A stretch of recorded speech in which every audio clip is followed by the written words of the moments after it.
Top of the hour, every hour you're watching 6 News. Of course, we are following this breaking news now as former President Donald Trump has won the critical Iowa caucus. It is the first in the nation caucus on the Republican side, and the former president has emerged victorious tonight, as all of the major U.S. networks are calling. Now, of course, there is a very small fraction of the vote currently reporting tonight, and so we are, of course, following as it relates to who could win the second place position, because that is, of course, one of the key questions that we are watching. We had expected going into this race that Donald Trump would be the candidate to emerge victorious, but the real question being who will emerge as the second place candidate, because ultimately that could determine the fate of some of these other campaigns, the campaigns like Ron DeSantis and Nikki Haley tonight. And I think it's fair to say that both of them would be disappointed with these results tonight, although perhaps one of them more disappointed than the other, given that Ron DeSantis has invested a lot of his time in Iowa. We are awaiting right now, at least, former President Trump to come out and to speak at the podium and to address his supporters at their victory party tonight. We are, of course, hoping that will happen soon for you. And when that does happen, we will bring that to you again, as the former president will make his way onto that stage very soon.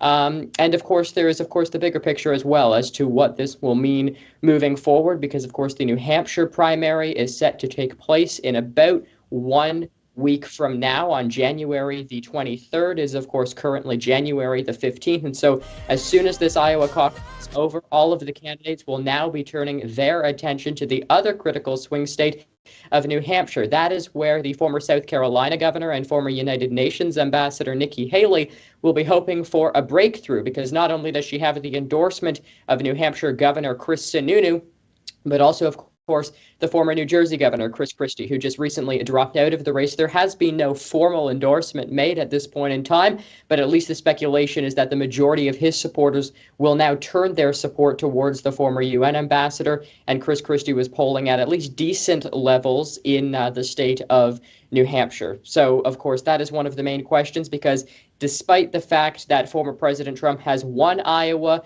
there is time for celebration tonight, but really that celebration ends tomorrow, as the Trump campaign will now be turning their focus towards some of these other states. You see on your screen there now, that is the podium where former President Trump is set to address his supporters. We saw some movement moving around there just a short while ago. So very shortly here, we should be expecting the former president to take that podium, as I said, and to address his supporters, given the fact that, again, we have Iowa, New Hampshire, and then about a month after that, on February the 24th, is when we're going to have South Carolina, and then it's going to be Super Tuesday. So in really a matter of 2 months, we should have a very clear picture at the absolute maximum of who this Republican nominee is going to be. Of course, there are 4 major candidates in this race right now. There is, of course, Donald Trump, Ron DeSantis, Nikki Haley, and then also biotech entrepreneur Vivek Ramaswamy, who is also in the race.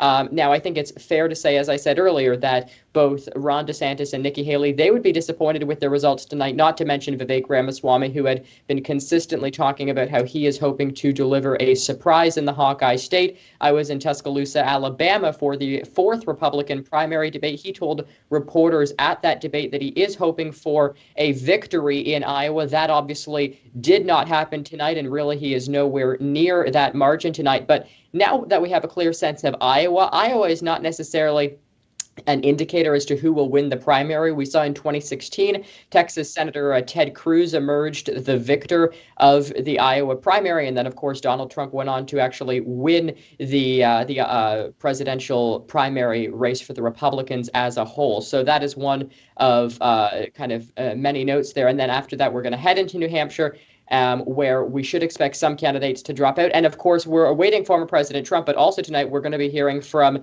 some of the other candidates as well, because they will be addressing their supporters. Perhaps we'll be off the air, though, by that time, because it is already here in North America about 10:17 p.m. Eastern time. It is 9:17 p.m. local time in Des Moines, Iowa, where the majority of these candidates are located tonight. But we will likely hear from some of these candidates about their political future tonight. Ron DeSantis had really invested the vast majority of his campaign in Iowa, And so now the real question comes down to the fact that he has not performed as he had hoped. And going into New Hampshire, his support in New Hampshire is not expected to be much greater than it was in Iowa. And so, really, Ron DeSantis is also expected to head to South Carolina tomorrow. So perhaps that's indicating that the DeSantis campaign has a greater hope as it comes to South Carolina, but really hard to see a path forward, especially after such a large margin of victory, despite this low amount of the actual results reporting tonight.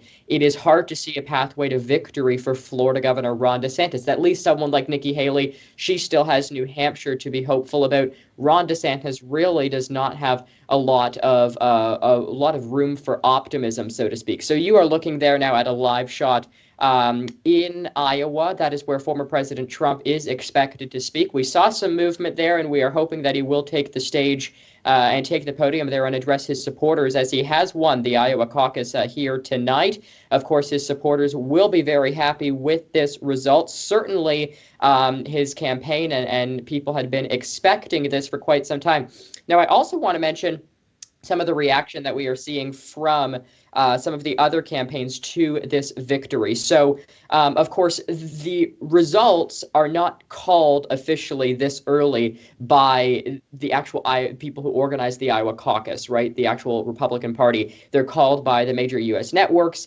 And so we have seen a lot of criticism, in particular from the DeSantis campaign towards some of these media networks. They're calling them, the corporate media. They are really disappointed in the fact that they've made this call at such an early stage in the game. There was a very hardcore DeSantis supporter, someone closely aligned with Governor DeSantis, posting to X earlier, talking about how this shouldn't even be legal to call the election so early, which of course might be a little bit of sarcasm there, just given the fact that Donald Trump is so far ahead. But that does, of course, speak to, to what this means. And of course, there's Vivek Ramaswamy as well. He had been someone who was closely aligned to former President Trump, but in recent days in particular, the former president has really not been reluctant to criticize him. He's been posting to Truth Social, saying that Vivek Ramaswamy does not represent any part of the MAGA base of the Republican Party. And so, perhaps that was something that the Trump campaign saw heading into Iowa. Vivek Ramaswamy was taking parts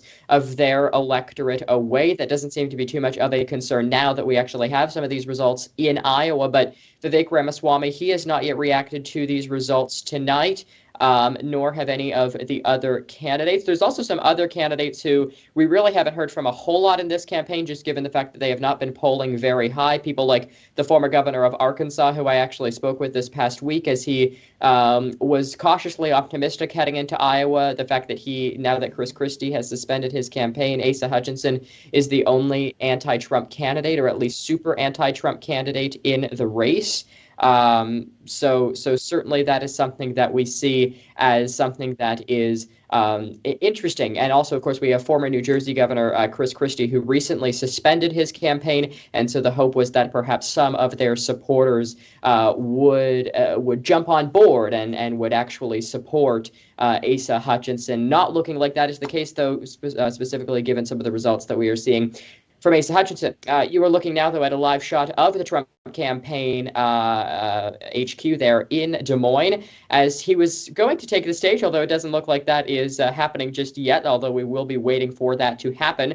In the meantime, though, I do want to throw now to an interview that I recently did with Vivek Ramaswamy, who, of course, is one of the main candidates in this race. We've been talking about him a lot, a biotech entrepreneur. We will monitor this feed and then come right back to you here once we have the former president and once the former president takes the stage. But here now, my interview with Vivek Ramaswamy. So perhaps let's just start out. I mean, you're running for president in a fairly crowded field of candidates. Of course, former President Trump, Governor Ron DeSantis. You is something that Donald Trump had in 2016 that he no longer has, and that is no political experience. What separates you from the other candidates in this race? I am the outsider in this race. And one of the things about me is I have lived the full American dream that allowed me to declare independence from the donor class in the Republican Party. I didn't take a tin can with a hat in hand asking a bunch of people for permission to run. I decided to run on my own convictions, invested, yes, my own hard-earned money to do it. And I'm also doing it not by criticizing other candidates. I'm not criticizing Trump or anybody else. I'm running for this country, not against anybody else. And that's, I think, what's propelled us from 0.0% where I began to now just 4 months into the race in an unequivocal third in the Republican primary. This is just the beginning. And you mentioned former President Trump. Of course, some of the developing news that we are following right now in relation to the Washington grand jury that met today as it relates to Special Counsel Jack Smith and some of the efforts by the former president to block the transition of power in the 2020 campaign. I know you have spoken a little bit about this. I guess, do you condemn the actions of the former president that, was in the lead up to the inauguration of President Joe Biden? I would have made very different judgments than he did, no doubt about that. But a bad judgment is not the same thing as an illegal behavior. And when we start conflating the two, I think that sets a dangerous precedent in this country for the party in power using police force to indict its political opponents and eliminate them from competition. That's not how we do things in the United States of America, and I stand on the side of principle. Even though, for me, now in third in the Republican primary, it would be much easier if a guy like Trump were eliminated from competition. That is not how I want to win. I want to win based on convincing the voters of this country exactly how we're going to lead this nation forward. That's how we do things in the United States of America, not by using police force to eliminate competition.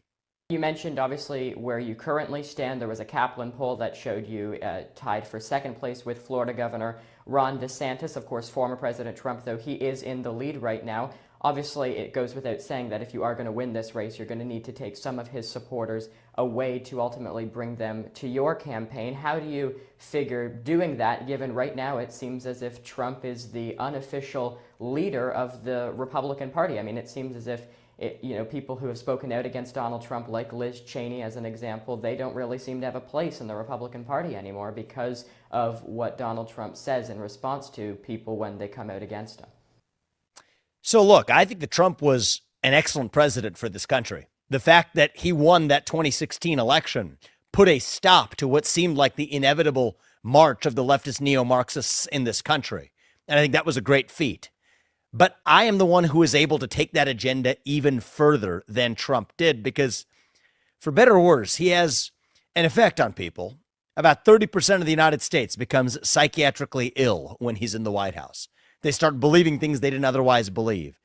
And I'm not having that effect on people, even though I embrace the same agenda. In fact, I'm going even further with the America First agenda than Trump did. And I think that will allow me to both achieve more with the America First movement, but also unite this country in the process. And that's why I'm in this race.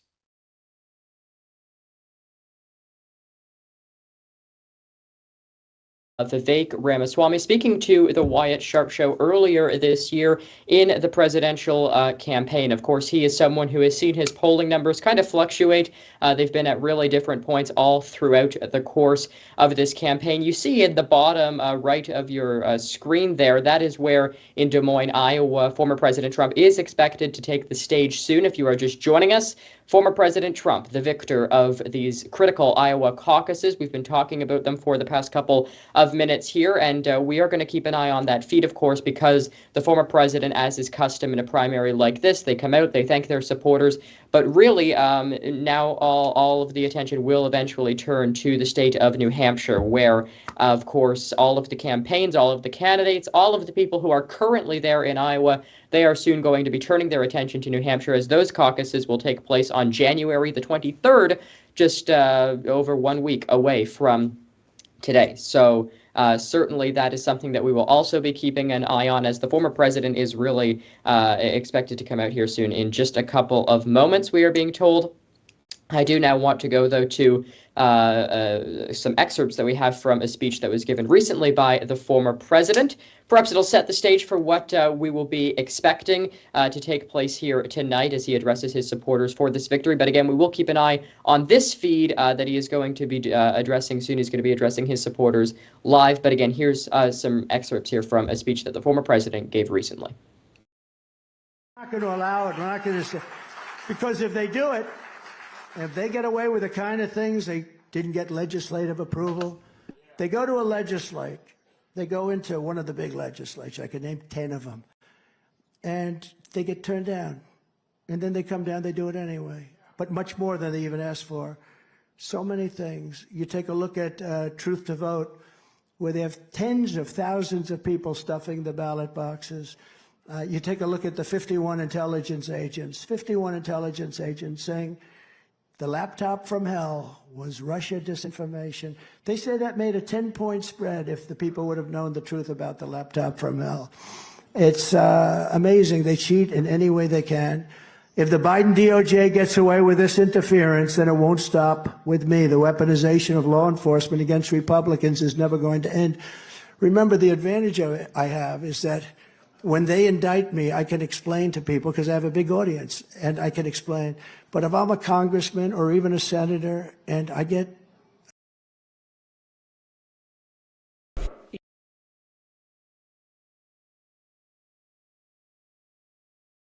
Apologies. That was an excerpt recently from a speech given by former President Donald Trump. You see now, though, there in the bottom of your screen, apologies, bear with us here. We are just waiting for the former president to come. We had expected, of course, that he would be speaking soon, but it appears as if perhaps it is delayed, given the fact, again, we were expecting that to happen soon. Meanwhile, though, of course, there are a number of people who are weighing in on the results of these Iowa caucuses here tonight. Of course, one of them being Iowa Governor Kim Reynolds, who endorsed Ron DeSantis for the presidency. And I mean, you have to imagine at a point right now when someone like the top official in the state endorsed someone other than the candidate who was victorious in the primary, that might make for some awkward conversations moving forward. But, you know, no doubt some of these people, they make these types of decisions based off of the fact that they think they would be the best president, but not necessarily meaning they would be the most successful candidate. And that is certainly something that we see here tonight.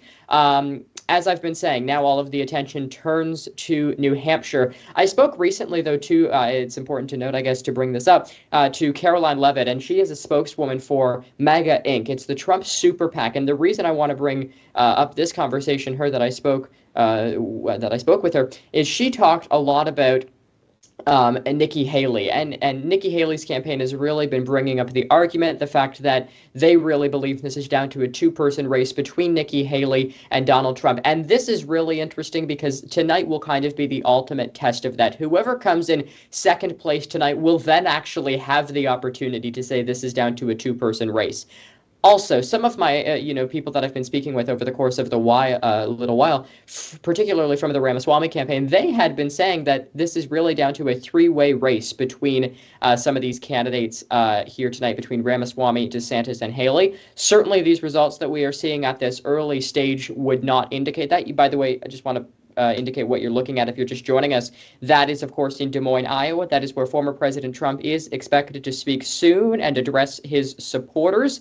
Although that was supposed to happen a little while ago, but it appears as if it has been delayed tonight. We are okay. We see someone coming to the stage. Perhaps looks like they're putting up his remarks there. So hopefully soon we will hear the former president take the stage in Des Moines, Iowa. Again, we're going to keep an eye on that. But kind of what I was mentioning here, the fact that we do have people like, Caroline Leavitt, who is obviously a keen supporter of Donald Trump, the former president, but a number of other people as well who are really trying to keen in on that point that this is really down to a two-way race. And so tonight, that's really what we're watching, the question of not necessarily can Donald Trump win, but is he over that 50% threshold? That's what a lot of people have been talking about. A successful night for Nikki Haley would mean Donald Trump comes in below 50% and Nikki Haley has a sizable lead over Ron DeSantis, right? That would be a successful night for the Haley campaign. That would be something that would really underscore the fact that despite not having as strong a ground game in Iowa as she does in New Hampshire, she was still able to,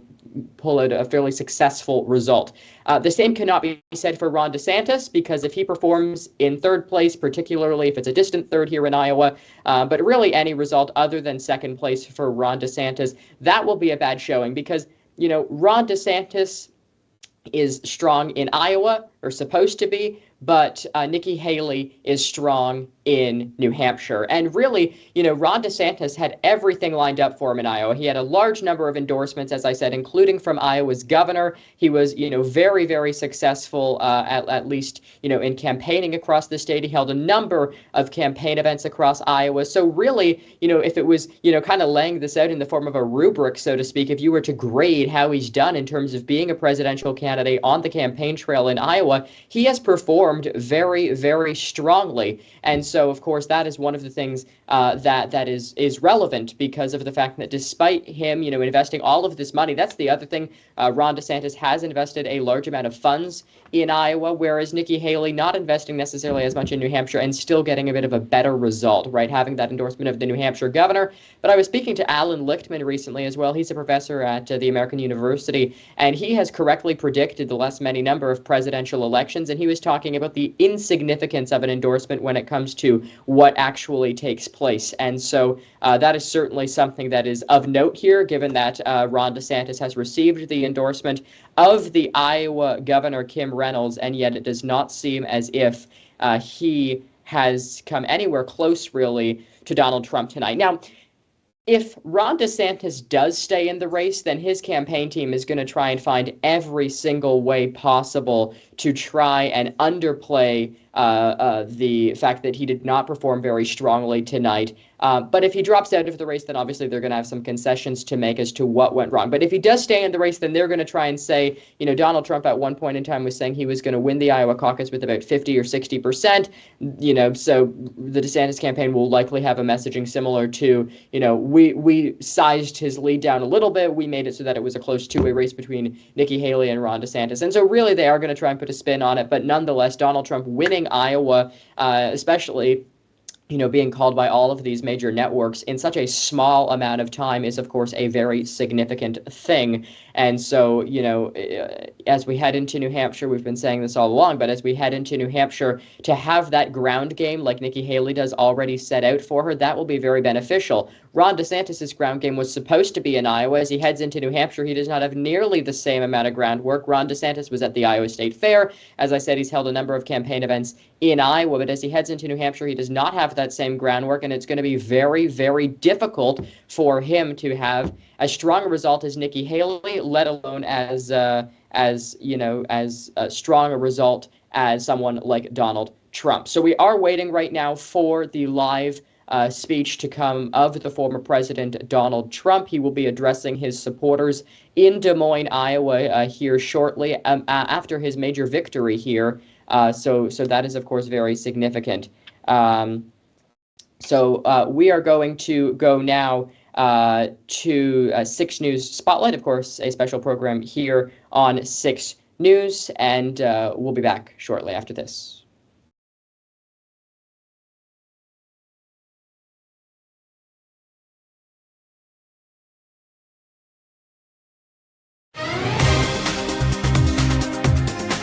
Return now to our major story this hour and those terrifying images coming out of Japan. 379 passengers, 12 of those Australians on board a Japan Airlines aircraft, have made a miraculous escape from the burning aircraft. The Japan Airlines A350 collided with a Coast Guard Dash 8, causing a massive fire to take hold late yesterday. 5 on board the Coast Guard aircraft have unfortunately been killed. Extraordinary vision has been released showing the moment of impact. For more on this, I'm very pleased to say Hero Qantas Captain Richard de Crespigny joins us. Thank you for your time on 6 News this hour, Richard. Firstly, very dramatic vision that we have seen coming out of Japan. What were your immediate thoughts seeing this with an aircraft colliding with the other? Austin, I thought there'd be very little chance of people surviving it. The flames engulfed the whole length of the aeroplane for a long time. The threats were enormous, lots of damage to the aircraft. I could see 2 slides at the front deployed. There was a slide at the rear deployed. An engine at the right was still working. There's even video that came out from inside the cabin showing red glows outside, which just indicated severe threats. The cabin crew looked a little bit confused, working out whether they were going to start the evacuation or not. You've got to be careful that you don't start it before the pilots tell you to. You've got to make sure engines are shut down. But they could see the risk outside, and it looks as though no one opened a door near the fire outside, because if they'd opened a door where there was an active fire outside, the fire would have come inside and probably would have killed everyone with at least the smoke. So I think it's remarkable that anyone survived the incident. I think it's a testament to the Airbus with making a resilient aircraft, to the fire services for protecting the aircraft while people got off, to the passengers for evacuating calmly. They didn't take their luggage. They seemed to be very well disciplined and following instructions.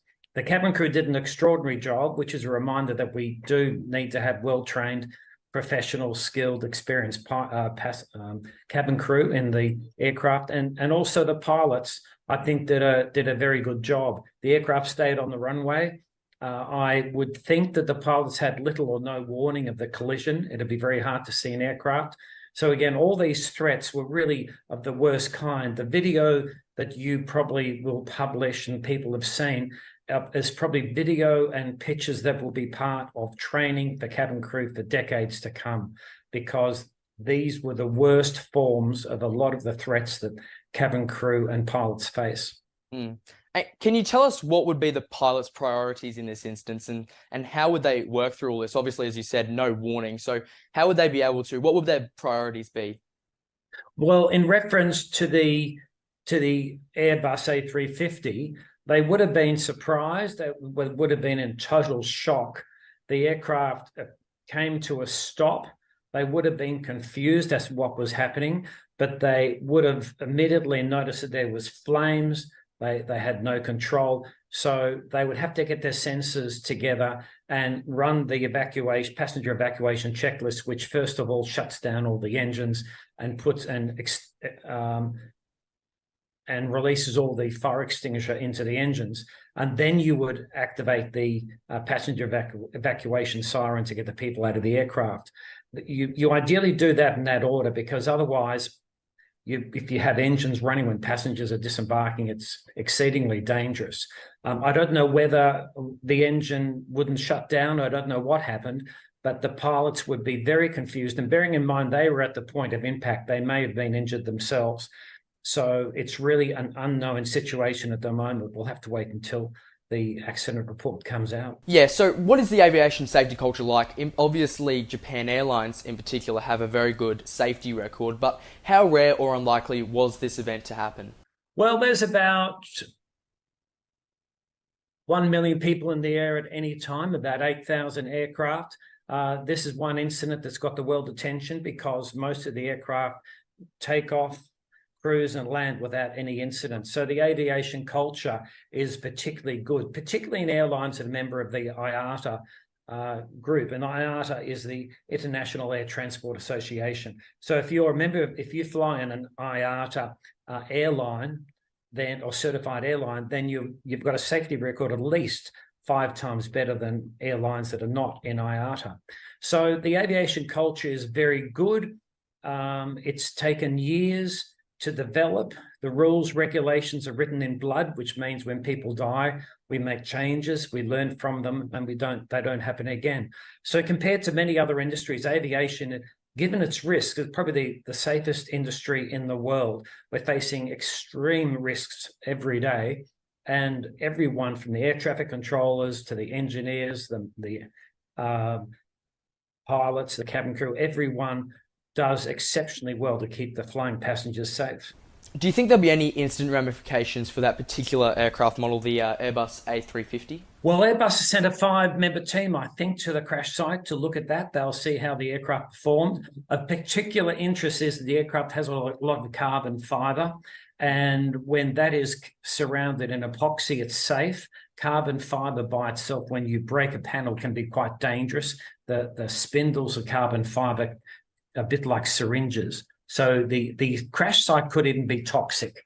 So they'll certainly look at how the aircraft performed in that situation, and they're going to look for any signs that the aircraft did better or worse than what it had been designed to do. They'll be, you don't you don't want to waste a crisis, and here's an opportunity for Airbus to prove or to improve. Yeah, and just on that, collisions like these and fires like these that completely engulf an aircraft, like the footage we've seen coming out of Japan, they aren't common, are they? So how do you think this could have occurred? Is it the fault of the design of the aircraft? Because they aren't common. Oh, no, my gut feeling, and again, I don't know, you have to wait till the investigation, is the aircraft hit the Dash 8 in front. The Dash 8 was smashed apart. Fuel came out of the wings of the Dash 8, and that then engulfed the aircraft, and that was what ignited. My gut feeling is initially the fuel tanks on the Airbus may have been intact. And that, to me, that would have been sufficient fuel to give the type of fires that you saw. And again, you don't see that very often. And if you did see that sort of impact again, you would probably think that there'll be no survivors. And that's why I think the passengers should be grateful, and all the people that have loved ones on the aircraft should be grateful of the safety culture in aviation that kept their loved ones alive. We have to also be mindful of the 5 people that died in the other aircraft. No one goes to work to have an accident. There's whatever the cause was for the accident, we have to find out. But I extend my sympathies to everyone who knew people who perished on the other aircraft. Right, so on that investigation, what sort of role will the pilots play? Obviously, we've got the pilots from the Japan Airlines flight, but we also have the tragic, we only have one pilot who did manage to survive on the Dash 8 aircraft. What role will they play in the investigation? Oh, they'll be investigated for their skill sets, the checks that they've done, their all their skills will be proven, the training will be checked, and it'll be a forensic study of each pilot going through their medical status, and then how much sleep they had, what did they eat, were they rested, and were they distracted, and if they were distracted, why were they distracted? It's not very difficult to distract any human being. Just the proof that of accidents go up when we use mobile phones is proof of that. So you want to know what distractions there might have been in the cockpit. If that was a distraction, had the pilots of that Dash 8 going onto the runway without a clearance. Maybe, and again, I'm not saying they went without a clearance. We don't know what air traffic control said. There is a question about the transponders on the aircraft. I couldn't find any record on flight aware that the transponder was transmitting. Maybe it was faulty. Maybe it hadn't been turned on. But researching into the pilot's skill sets and their actions that day will just be one of about 50 different investigations that they'll do. And this investigation will take at least a year. And just finally, obviously, you are the hero captain of Qantas 32. From your experience, what would the passengers be feeling like? Obviously, they wouldn't have had any time to prepare, judging by that footage. So what would their immediate reactions and thoughts be, and how would they be acting? Oh, I think that's a really good question, because most passengers think we're touched down, it's the end of the flight, let's get ready to get off. And but the flight's not finished until you're in the terminal. So that's a really good lesson. The flight's not over till it's really at the terminal. And so they would have landed and then all of a sudden be subjected to the feeling and the sound and the sights of the explosion as the aircraft rammed into the Dash 8. And then it would have been a fear response of the emotion part of the brain firing off all kinds of reactions of fight, flight, and fear, which you really don't want to have an emergency. So the passengers would have absolutely been put into a condition we call the fear response. And in that time, they can actually become deaf. The first thing that happens when you get overloaded is your ears or your hearing is turned off by the brain. So the cabin crew they've been preparing for these sort of things. They're well trained to know that they have to be alert for every landing. And when it came time to get the passengers to do things, the cabin crew would have to go up to those passengers and scream in their faces to break through the fear response, to break through the deafness of their senses, and to get them to do what they had to do. I think all the passengers seemed to be very well disciplined. They didn't take the hand luggage. They seemed to go out the exits. No one tried to open a door. Well, it doesn't appear that any doors are open near fire. because that could have destroyed the aircraft very quickly. So I think the cabin crew appear from the result to have controlled the passengers, and the passengers appear to be very well disciplined, and they followed the instructions. And that's a major part of the reason why everyone got off safe. Thank you very much for joining us here on 6 News. Pleasure, Austin. A former Lifeline counsellor has warned that lives are being lost as hundreds of thousands of calls go unanswered each year and at-risk Australians face record waits. Data from its publicly available annual reports show fewer than 80% of calls in the 2023 financial year actually resulted in an interaction with a counsellor. 6 News Chief Reporter Connor Alforque has the exclusive details. 18-year-old Nathaniel Minia was burned by Lifeline's broken promise. Please remember that we're here for you. He has PTSD, depression, anxiety, but says he won't call Lifeline's main number again. The Sydney Sider says when he was kicked out of home in April, thoughts of suicide crept in, calling Lifeline for help. The only counsel he received, a holding message. Stay on the line and your call will be answered as soon as possible. After at least 10 minutes of waiting and wondering whether anyone at all cared, he terminated the call. Like hundreds of thousands of others, sobering figures from Lifeline's publicly available annual reports show fewer than 80% of calls were answered by a counsellor. That's more than 225,000 unanswered calls in the 2023 financial year, an increase of 120,000 on just 2 years ago. No person in Australia has to face their darkest moments alone. Wait times also surging by 2.5 times in 2 years. Callers now left on hold for an average of 3 minutes. We have to remember that that's 3 minutes for those people who got through. There's a whole lot of people who didn't get through and who terminated their calls because they were waiting longer. Please hold. We will answer your call. Dr. Robert Watson worked at Lifeline in the early 2000s. Hello, this is Lifeline. May we help you? He went on to research it and warns the blowouts are deadly. I'm absolutely sure there's been cases in the last 20 years where people who've tried to contact Lifeline who haven't been able to get through and who then turn around and say, not even Lifeline is here for me in my moment of need. So really no one cares about me. I'll go ahead and commit suicide.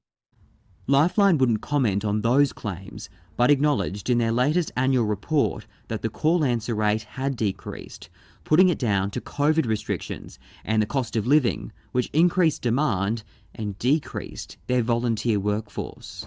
December and January will only pile on the pressure for Lifeline. Holidays are their busiest time of year. They're bracing for 4,000 contacts every day via phone, via text message and online chat. Many of those contacts non-urgent. Inevitably, there are prank callers, along with other calls vastly outside the scope of a hotline that deals with suicides. So we get sexual gratification callers. You're constantly supporting people who are anxious and maybe socially isolated, and then in a sense you can make them reliant on the service. Dr. Watson wants calls to Lifeline to be treated in the same way as 000 calls, where a triage system is used to prioritise emergency cases. Somebody calling about their dog or about finding out what time it is may be in the queue over somebody who is calling for a suicide in progress, for example. In a statement, a Lifeline spokesperson shot down the proposal, telling 6 News segmenting calls on the basis of urgency would present several challenges, including that levels of distress can fluctuate significantly within an interaction. It's just terrible. It was a really poor excuse. A charity in need of a lifeline of its own. Connor Alforque, 6 News. And if you're someone you know needs help, there is support available beyond blue at 1300 22 4636.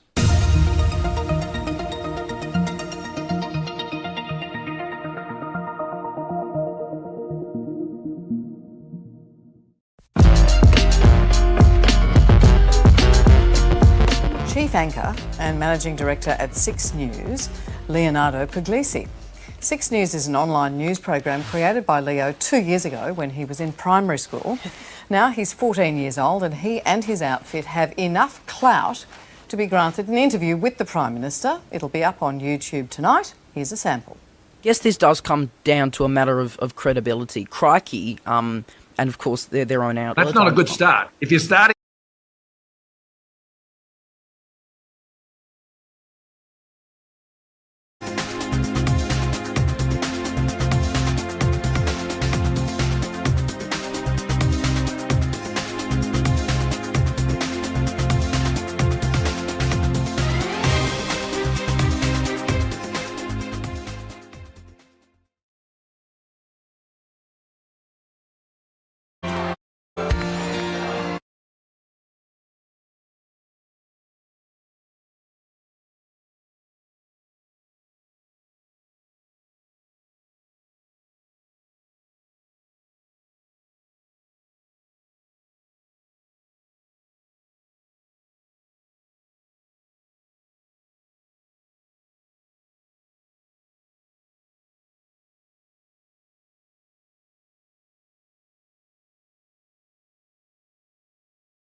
You see a number of people there alongside him.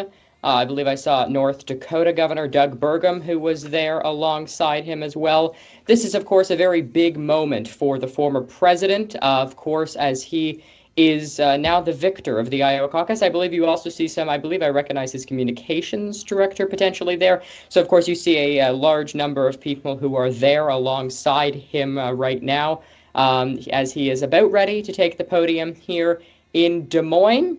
Yeah, that's Stephen Chung, his communications director, his son, Don Jr. That's the Iowa Attorney General as well. Former President Donald Trump speaking after winning the Iowa caucus. Let's listen in live. I want to thank everybody. This has been some period of time, and most importantly, we want to thank the great people of Iowa. Thank you. We love you all. What a turnout, what a crowd. And I really think this is time now for everybody, our country, to come together. We want to come together, whether it's Republican or Democrat or liberal or conservative. It would be so nice if we could come together and straighten out the world and straighten out the problems and straighten out all of the death and destruction that we're witnessing. That's practically never been like this. It's just so important, and I want to make that a very big part of our message. We're going to come together. It's going to happen soon, too. It's going to happen soon.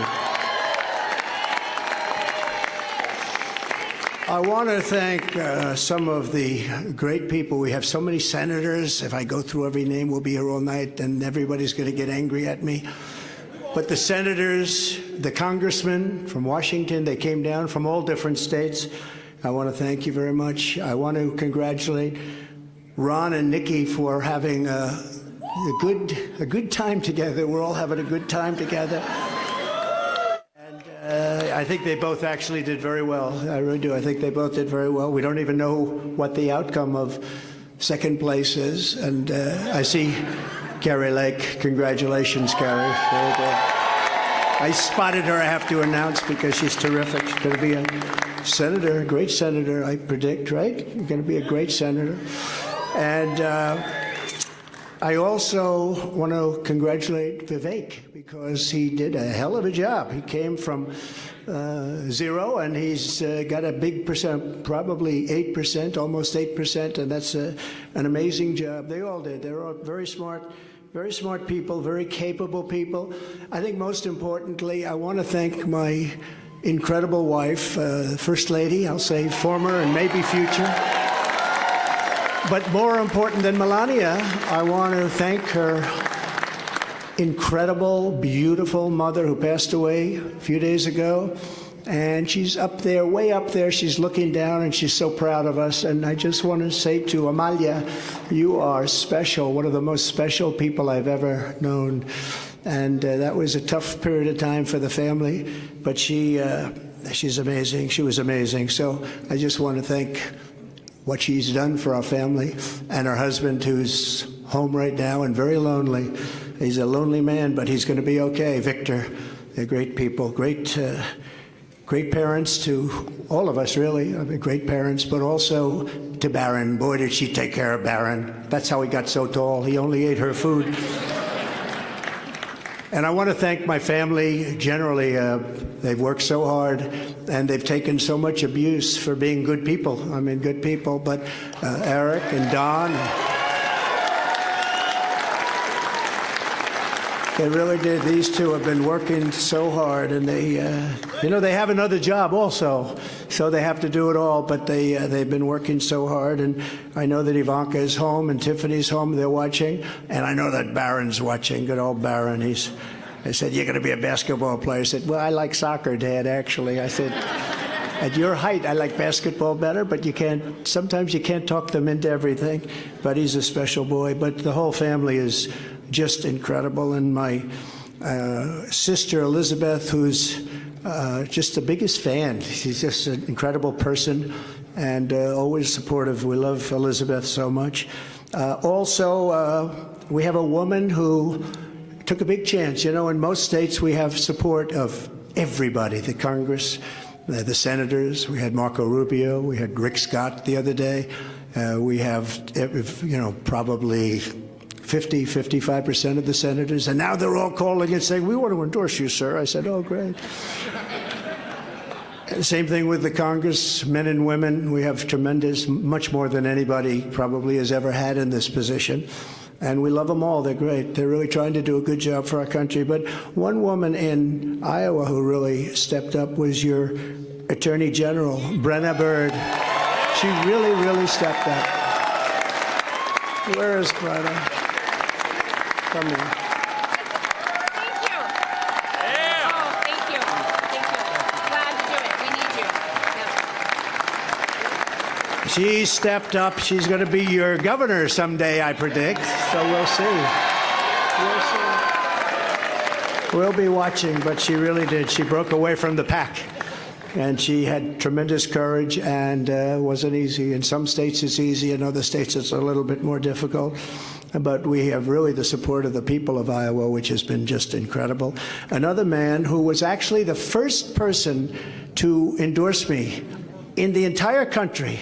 He's a state senator. His name is Brad Zahn. He looks like he's the most handsome guy, I think. Oh, you made it. He had to drive from his caucus location. You made it. I call him the Marlboro Man. And you are watching 6 News on the hour every hour. Stay with us right now for continuing Iowa caucus coverage. Because of that, but is he awesome or what? I am honored to be the first person in the United States to endorse this guy. The next president, the 47th president of the United States, Donald J. Trump.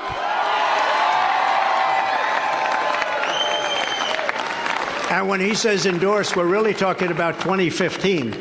He endorsed me before, actually, long before I knew I was going to run. I said, "Who's this man in Iowa? He's a senator, a state senator. He's a good-looking guy, too. Doesn't he look? You could pay him and give him a lot of money." And by the way, Mr. Chairman, I want to thank you for being here. You are so great. Comes all the way from Missouri, which isn't that far. You can't drive an electric car that far, though. Thank you very much. I appreciate it very much.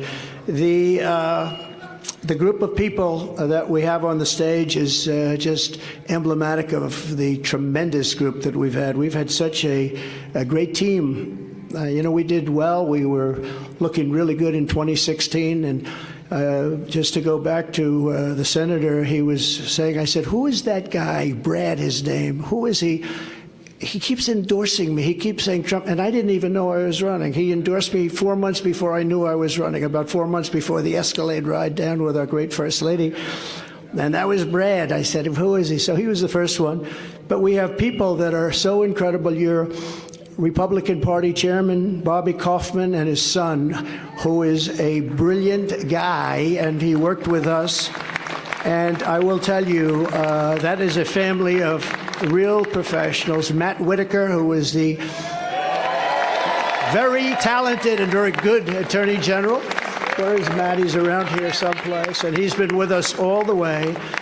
You know, we have a man that was very impressive, and I say there's nothing wrong with it. He's so solid and so good that he didn't catch on. Sometimes being a little controversial is good. He's so perfect. Although he did break his leg during the campaign, that wasn't so good. But it sort of stood out a little bit, Doug. But Doug Burgum from North Dakota, the governor, and his beautiful wife, Catherine, and he got out of the race. What people don't know is that he actually supported me on the other side twice already, right? Then he decided to do it, and he was outstanding. But the traction is never easy, right? You need controversy for traction sometimes, and this guy is the most solid guy. There's no controversy whatsoever, and he's one of the best governors in our country, and I hope that I'm going to be able to call on him to be a piece of the administration, a very important piece of the administration. And also, just to conclude with this, the entire Trump team, and that includes my two boys who are really here all the time, whenever we needed them. Whenever we needed them. They are great, Eric and Don. And look at all these people. Oh, Susie, I have to say. And Chris. And they want no accolades. They just want a victory, and they want to make America great again. That's all they want, actually. They don't want to be speaking. They don't want to have pictures. They just want to do their job, right? I want to thank you very much, Jason, everybody. You're really fantastic. What a job you've done. Thank you. So we're going to come together. We're going to drill, baby, drill right away. Drill, baby, drill. We're going to seal up the border. Because right now we have an invasion. We have an invasion of millions and millions of people that are coming into our country. I can't imagine why they think that's a good thing. It's a very bad thing. I think it's a group of people that probably larger in number than New York State. And we can't have that. We can't have that. It's not sustainable as a country. It's horrible. And you know, they're coming from prisons and jails. They're coming from all over. They're coming from countries that most people have never heard of. And they're coming from mental institutions and insane asylums. They're being emptied out into our country. And they're terrorists. Many terrorists are coming in. You know, in 2019, I saw just recently on a poll, they had none in 2019, no terrorists. Now, I even say there's got to be some, but they have none. And then as soon as this group took over, they have hundreds and hundreds of terrorists coming in, known terrorists, some of them really bad. And many of them are in, and they came in, and nobody knows where they are. This is not a good thing. And we're going to have to deport. We're going to have a deportation level that we haven't seen in this country for a long time, since Dwight Eisenhower, actually. So I don't want to be overly rough on the president, but I have to say that he is the worst president that we've had in the history of our country. He's destroying our country.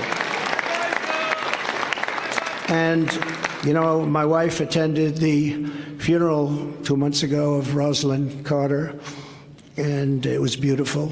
And Jimmy Carter was there, and I thought to myself, Jimmy Carter is happy now, because he will go down as being a brilliant president by comparison to Joe Biden. He'll be a brilliant president. He's going to be known as brilliant by comparison.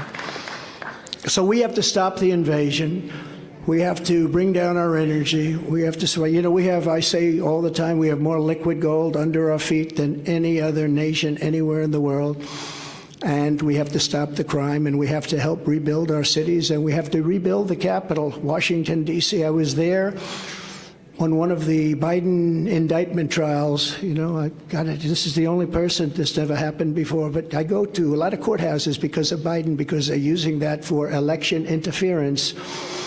And it's on things like election. And I don't know if you know, but they did polls tonight on the election of 2020. Do you believe it was honest or not? 82% said it was not. And we can't have that, Chairman. We can't have that. You can't have a situation like that. So we're going to straighten out our elections. We're going to do a lot of great things. We're going to try and go to paper ballots as soon as possible.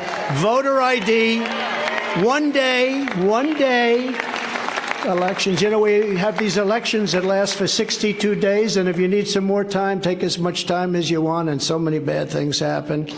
We have to get rid of mail-in ballots, because once you have mail-in ballots, you have crooked elections. Actually, Jimmy Carter's commission said that a long time ago. We're going to rescue our economy. We're going to save our economy. We had the greatest economy in the history of our country. There was never a greater economy, and now we don't. And when you look at what's happened with inflation, inflation is destroying. You know, they call it a country killer. Going back hundreds of years, Germany, countries that had big inflation are dead. They become dead countries. We have to stop that immediately. And we want peace through strength. Russia would have never attacked Ukraine, would have never done it. Putin and I get along fine. We get along very well. That's a good thing, not a bad thing. The fake news, which if the fake news would become real and honest news, 90% of our problems in this country would be solved. They would be solved. So Russia would have never attacked. Israel would have never been attacked. The Ukraine situation is so horrible. The Israeli situation is so horrible. What's happened? And we're going to get them solved. We're going to get them solved very fast. I actually said Ukraine. I know President Putin very well. I know Zelensky very well. I'm going to get him in. We're going to get it solved very quickly. Should have never happened. Would have never happened. Now you have all that death, far greater than people understand. The numbers are far, far greater than anybody would even think possible. You're going to find that out in the years to come. When they knock down these massive buildings in Ukraine, and then you see they announced 2 people were slightly wounded. No, many people were killed. Many people were killed. We're going to get it stopped. But it's so sad because it should have never started. People killed and a culture destroyed. You can never replace 1,000-year-old buildings with the most beautiful golden domes and churches and everything, just all rubble now. And it's so sad. Would have never, ever happened. And likewise, Israel would have never been attacked. It all comes from Iran, and we would have had to deal with Iran very quickly had the election where we, by the way, got, and I say we because it's all we got more votes than any sitting president in the history of our country. But they say we lost by a whisker, okay? But regardless of that, we're going to do incredible things, and we're not going to let China do what they'd like to do. I get along great with him also. President Xi, he's a very strong leader. And we're going to get things solved. We're going to get the Ukraine war solved. We're going to get the Israeli situation solved. But if you think back to that, Iran was broke. I said to every country, anybody does business with Iran, buys oil from Iran. They were broke. We're not going to let you do business in the United States. And that's the way it is. They did very little business, almost sold no oil. Nobody wanted to do that. That's a big penalty. And what happened is they had no money to give to Hamas and to give to Hezbollah. And in fact, there were a lot of stories at the time. They had no money for terror. And for 4 years, we had no terror. We had the terror ban. We had the terror ban. They call it the Trump travel ban, but it was really the Trump terror ban. We don't want people in our country that are going to blow up our shopping centers. Thank you very much. And we want a country of law and order. So we're going to rebuild the capital of our country, Washington, D.C. We're going to scrub those beautiful marble columns. and get the swastikas off them, and we're going to scrub them and get the graffiti off them, and we're going to clean the streets, and we're going to rebuild the streets, and we're not going to have rusted medians through the middle that are falling down into the roads where foreign dignitaries from all over the world come and they look. And we're not going to be riding on top of garbage like I did just a month ago, riding on top of garbage. We're going to rebuild our beautiful Washington, D.C., and we're going to take control of it, and we're going to make unbelievably harsh penalties for people that go around shooting. Last week they shot 3 people, and every night something happens. It's so sad. And likewise, we're going to rebuild our cities, and we'll work with the Democrats to do it. I'd be glad to work with the people in New York. We're going to work with the people in Chicago and LA. We're going to rebuild our cities, and we're going to make them safe. And we're going to give our police officers immunity. So every time they do something, they don't get sued and stopped. We're going to end crime in our cities. In Iowa, you don't know what that means, but I'll tell you, this is a different place. You don't know about crime. You don't know about getting mugged and getting whacked and getting thrown into subways, and we're going to stop it. And we're going to come down very hard on criminals, and we're going to stop crime in America. So I want to just finish by saying that this has been an incredible experience. The people have been, this is the 3rd time we've won, but this is the biggest win.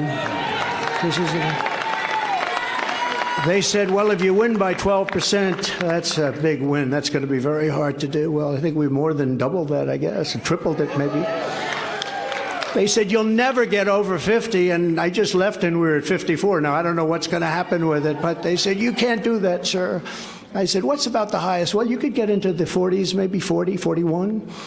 And then I look up, and, you know, it's very interesting. I didn't know they called it early. I thought that they called it at about 10 o'clock. My impression, see this gentleman? He's dressed like a wall. I love this guy. He's been at 150 rallies probably, right? He has the most beautiful outfit I've ever seen. It's all beautiful brick. Will you come up here? Just come up here. Come on.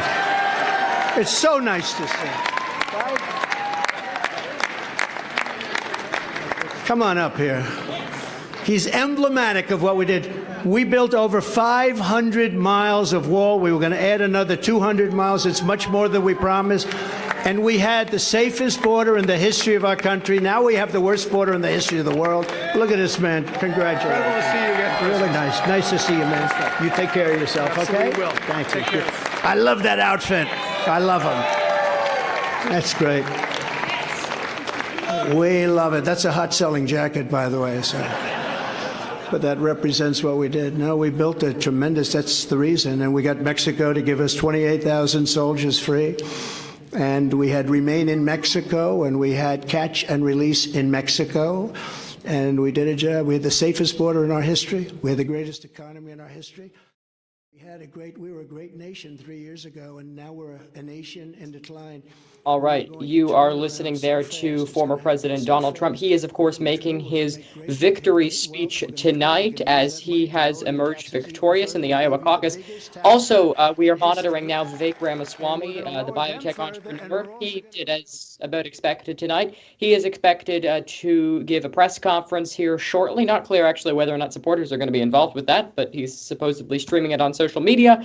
And, of course, some of the other networks will be carrying it, including us here at 6 News. And so we are going to be monitoring that. The former president is still speaking. Just if you're tuning in, a bit of a recap thus far before we throw it back to the speech of what he has mentioned. Starting out kind of empathetic, talking about thanking some of his other candidates, talking about how they've run a good campaign, but then talking a lot about some of the issues, talking about oil drilling, how he wants to secure the border. He's calling it an invasion. And then he also brought up election interference, which is, of course, something that is a big rallying cry for his supporters, despite there being no evidence, which we will get into in a little while here. He cited a figure about 62 days, how elections go on for 62 days in the United States.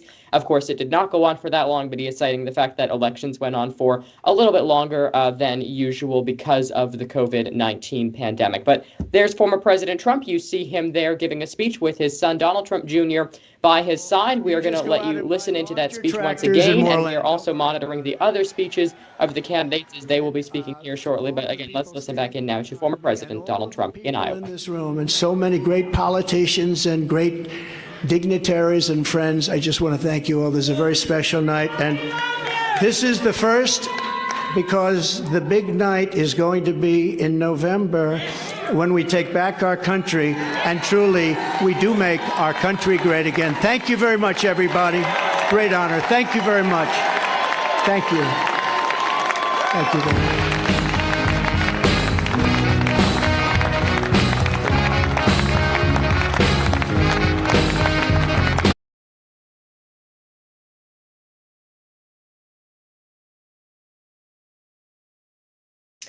Alrighty, former President Trump has concluded his speech there in Iowa.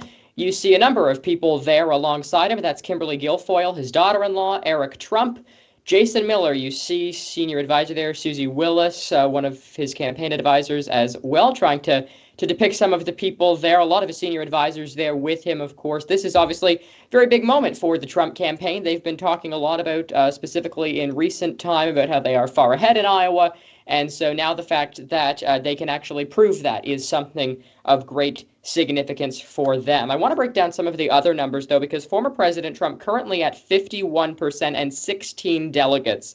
For context, that might seem like a lot. He's won nearly half the delegates in Iowa, but you need 1,215 delegates in order to win the Republican primary. Ron DeSantis is currently at 21.3%. Nikki Haley is at 19%. Vivek Ramaswamy at 7.7%. And then interestingly, everyone was thinking Asa Hutchinson, the former Arkansas governor, might come in the fifth place position. He has only received 0.2% of the vote tonight. So not a good showing for his campaign. I would imagine that this is the end of his campaign, specifically given the fact that you obviously need a lot of money to run a presidential campaign. And I don't see how any of these people who are polling, below some, or who are receiving rather results lower than someone like Vivek Ramaswamy can actually move forward in this campaign.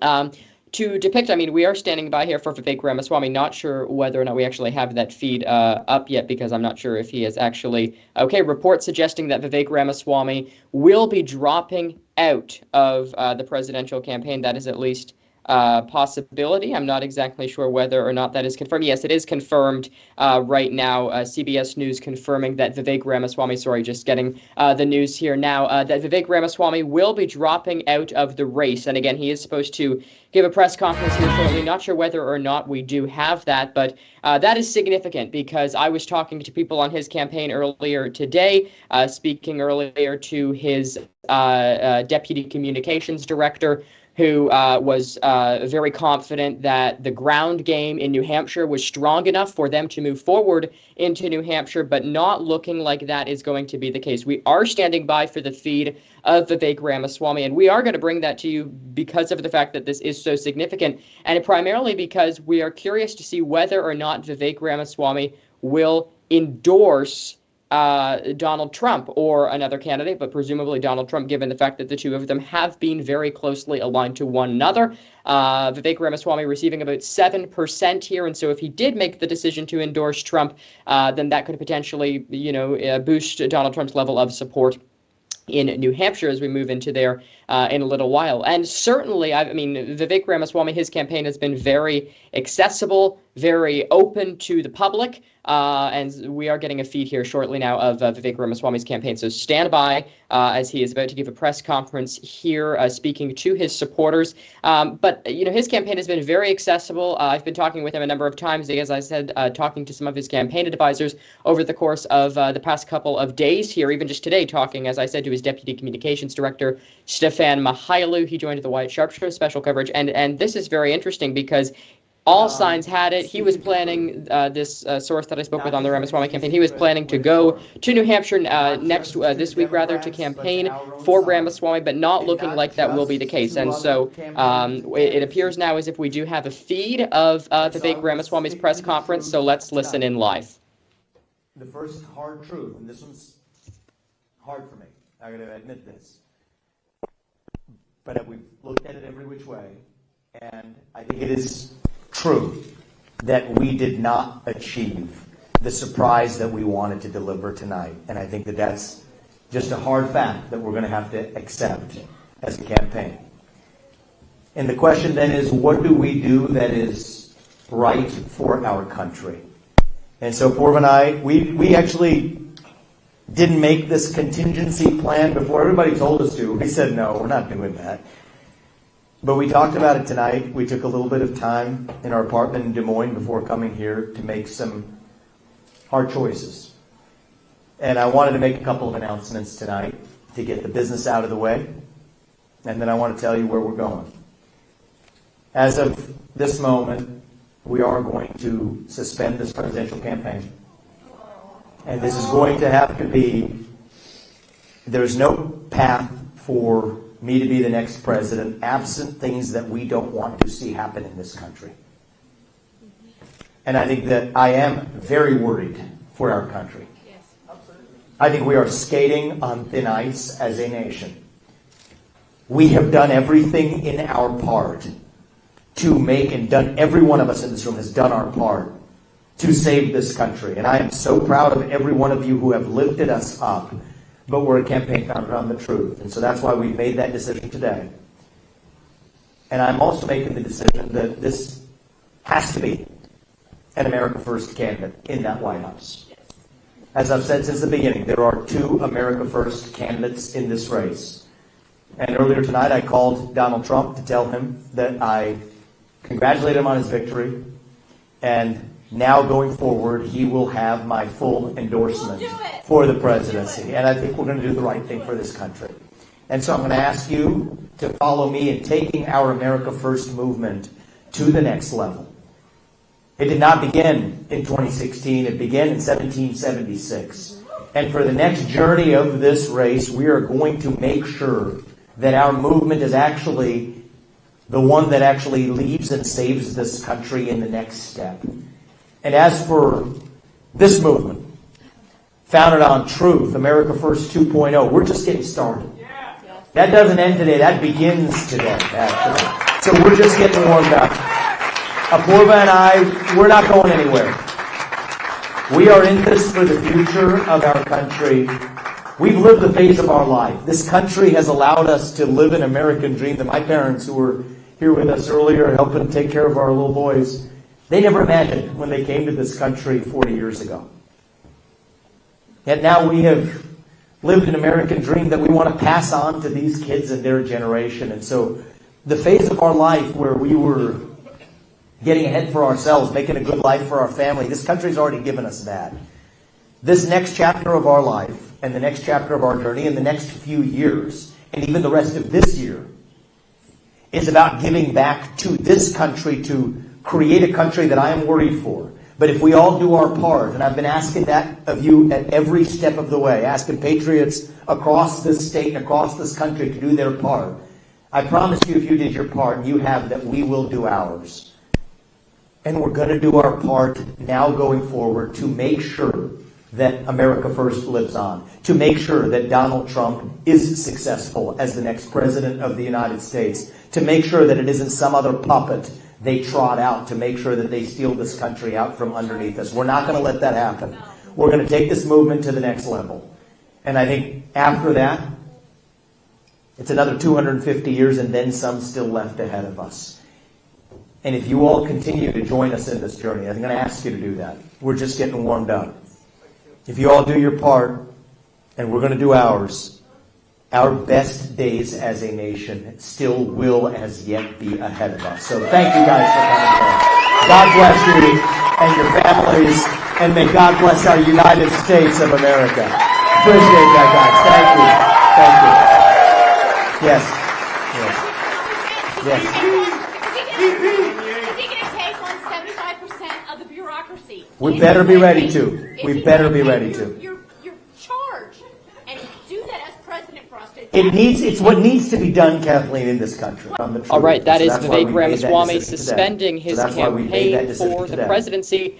Perhaps not a surprise given the results of his campaign tonight, and announcing that he will be supporting former President Donald Trump.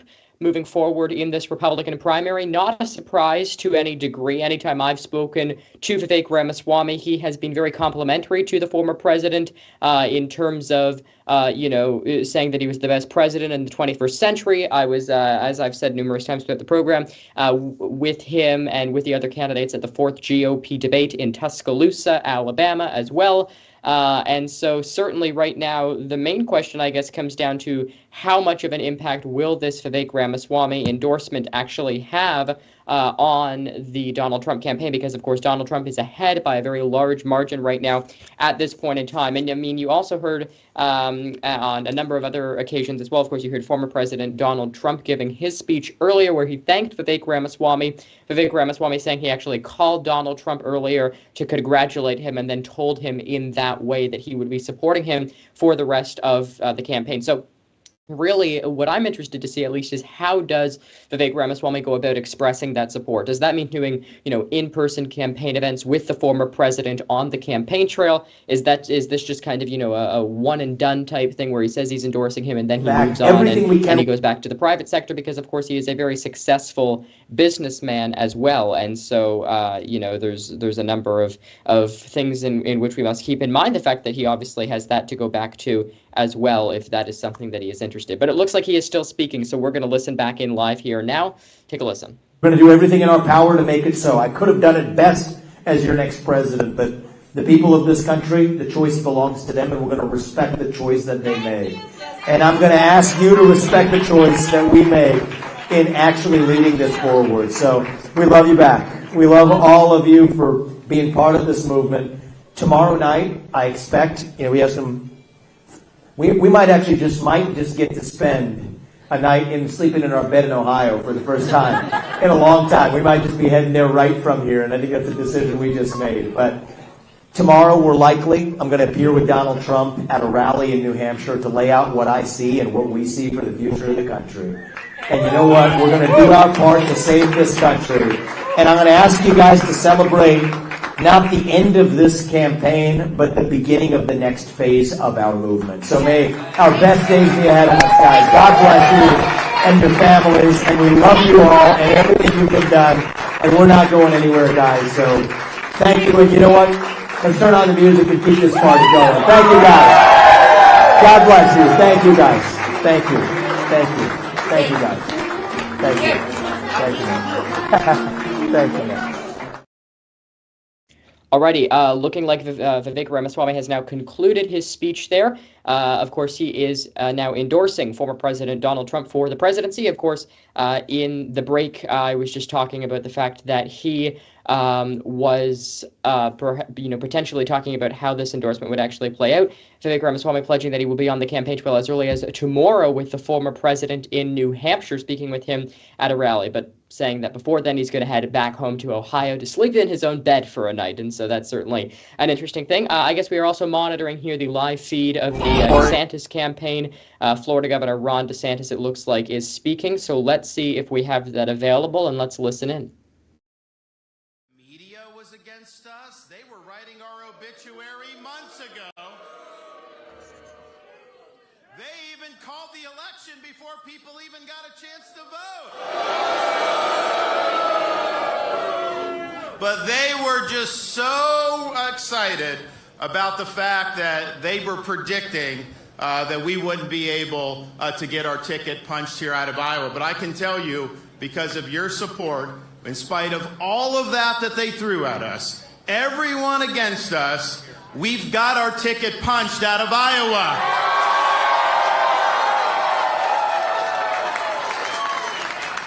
And what I learned by going around Iowa is that this country has a basic decency. We've got hardworking people, God-fearing people, patriotic people. You just don't see it every day because of all the nonsense that gets spewed out there by the media, by social media, all this other stuff.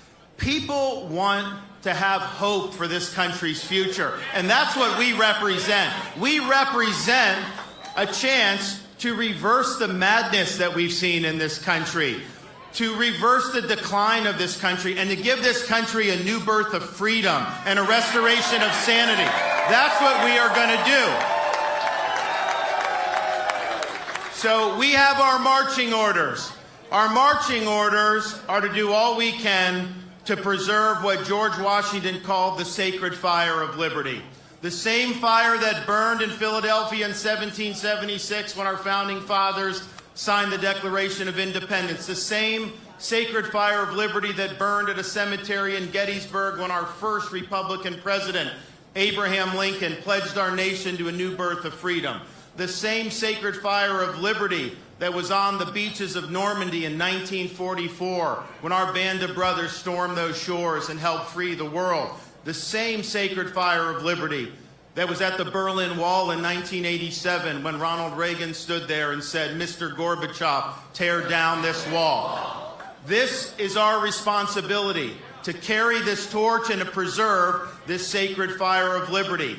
Don't run away from this responsibility. We welcome this responsibility.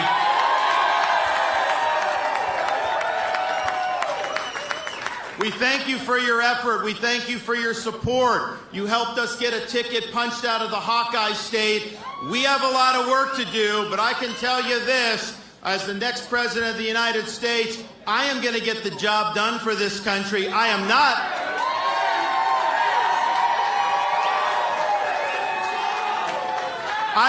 going to make any excuses, and I guarantee you this, I will not let you down. Thank you all. God bless you. Thank you so much. Appreciate you. Let's bring out the First Lady.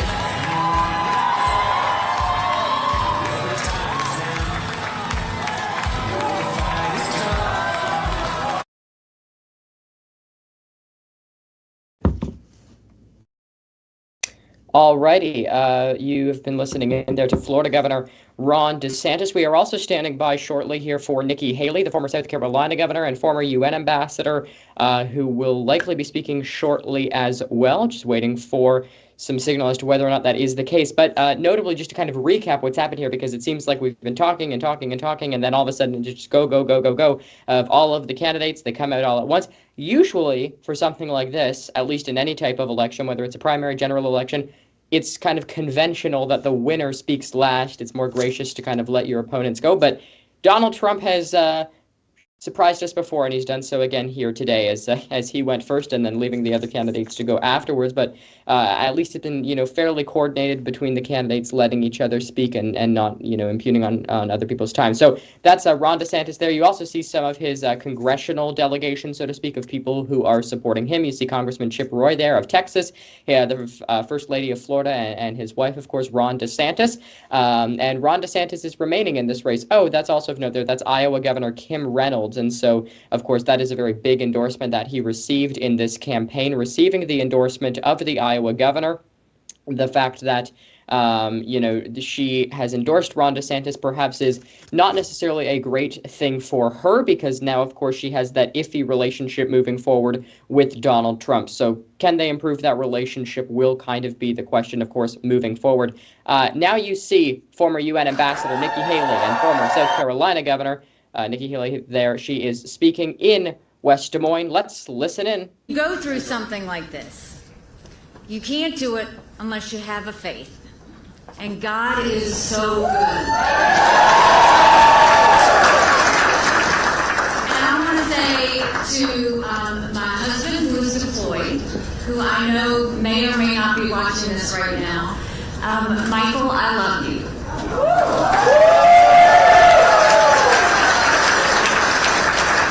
What keeps me going is I know we sleep under the same stars. So I want to say to Rena and Josh and Nayland, I am so proud of you. The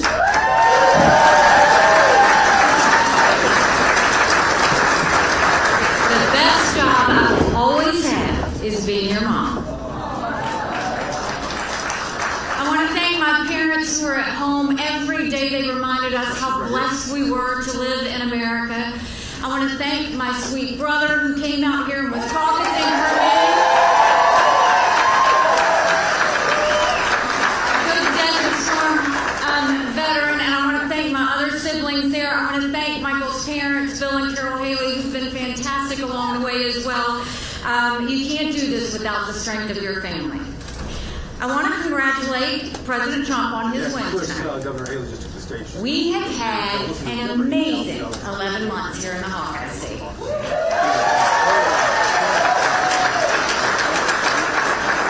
I came to Iowa early and often, and I kept coming back. Even though the cold weather is brutal. But the kindness of Iowans will never be lost on me. You're faithful, patriotic, and hardworking Americans. And I will forever be grateful for the time that we had.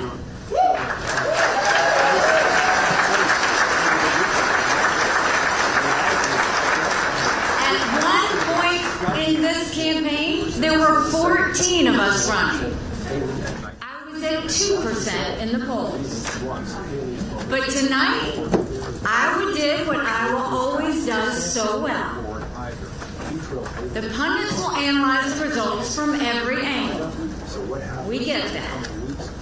But when you look at how we're doing in New Hampshire, in South Carolina, and beyond,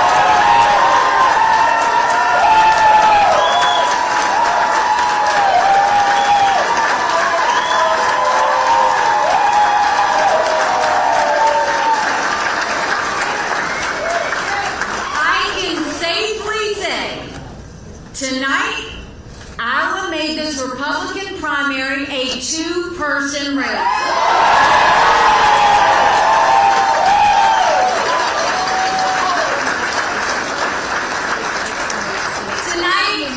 Tonight, I will be back in the great state of New Hampshire. And the question before Americans is now very clear. Do you want more of the same? Or do you want a new generation of conservative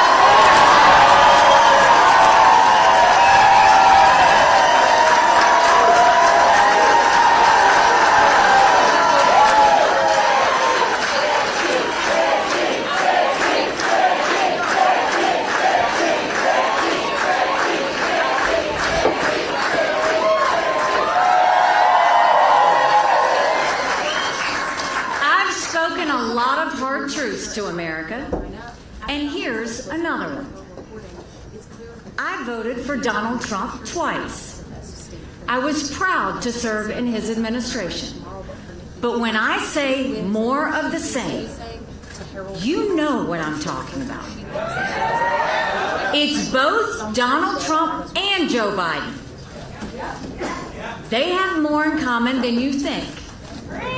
70% of Americans don't want another Trump-Biden rematch.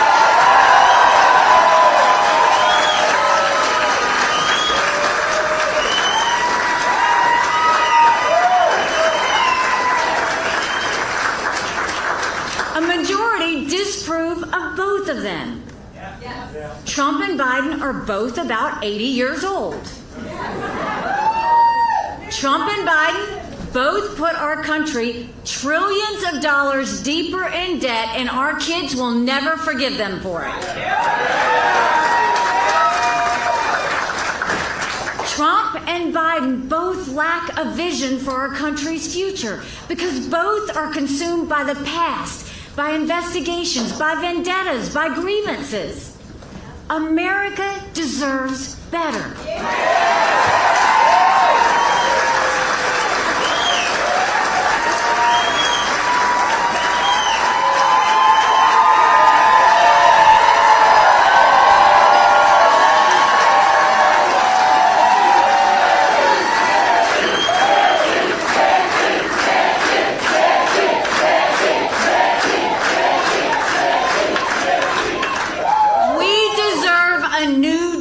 Under new conservative leadership. We deserve a president who will focus on the needs of our people, not on themselves. A president who will rebuild our economy, close our border, and stand up to our enemies. Most importantly, we deserve a president who will stop our self-loathing end division and fear, and make America strong and proud.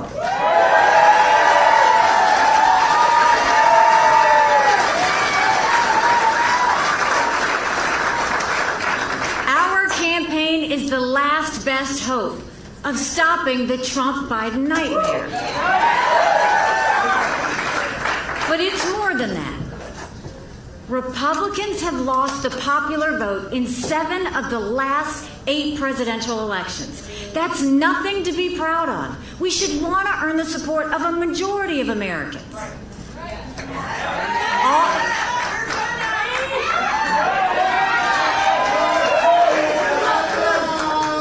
All the evidence says that if it's a Trump-Biden rematch, it's going to be another toss-up election. It could go either way.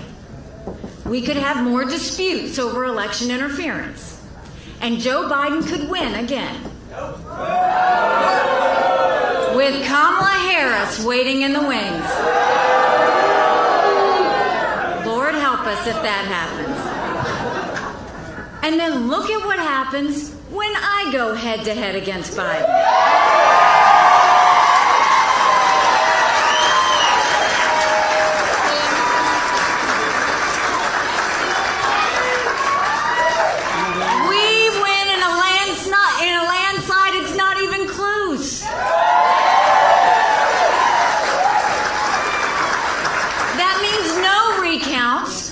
Lawsuits and no doubts.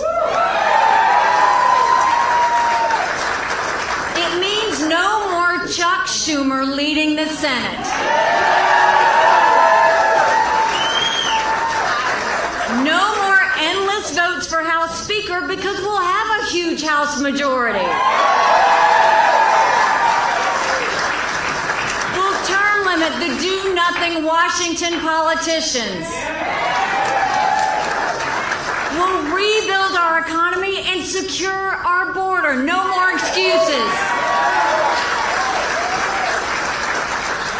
And make no mistake, we will restore our national pride. We are blessed to live in America, and it's time that we remember that. And as we head to New Hampshire, I have one more thing to say. We're gonna win!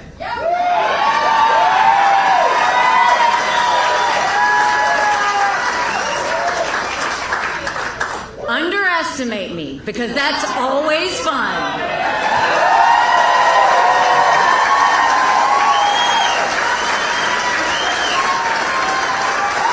I love you, Iowa, but we're on to New Hampshire.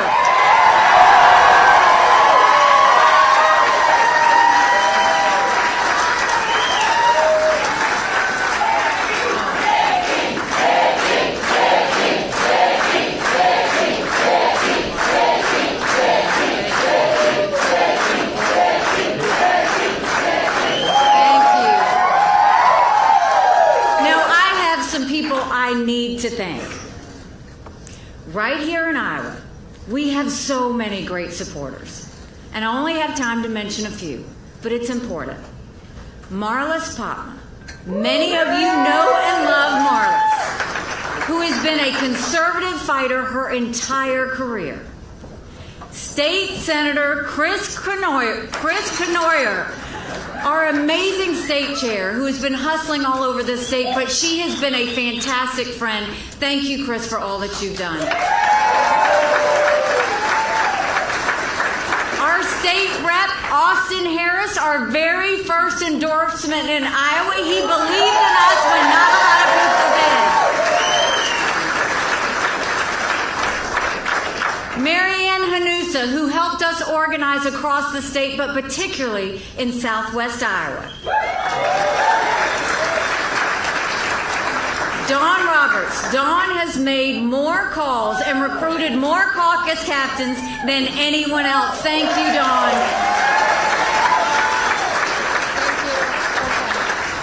Emily Schmidt and Rachel Gillenfeld are amazing women for Nikki chairs.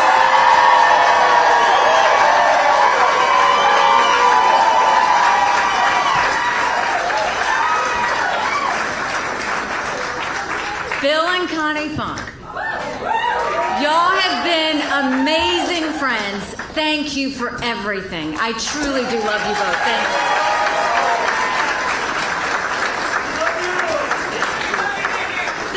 Mayor of Nevada, Brett Barker, who helped us organize in Story County.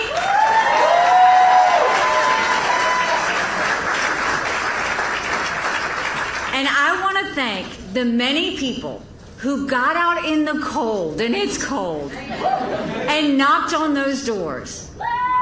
You are true patriots, and you made a difference in this race, and I will forever be thankful. And we have some people who went through a lot of travel hurdles to get here. But I gotta tell you, I've got 3 friends who continue to show up every time. Congressman Ralph Norman, thank you, thank you, thank you.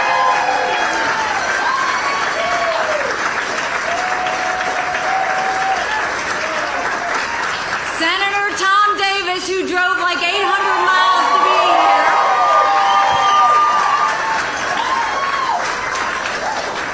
Representative Nathan Ballantyne, who's always been my partner in crime. Thank you, Iowa. We're going to continue on. We're going to make you proud, and we're off to New Hampshire. Thank you very much.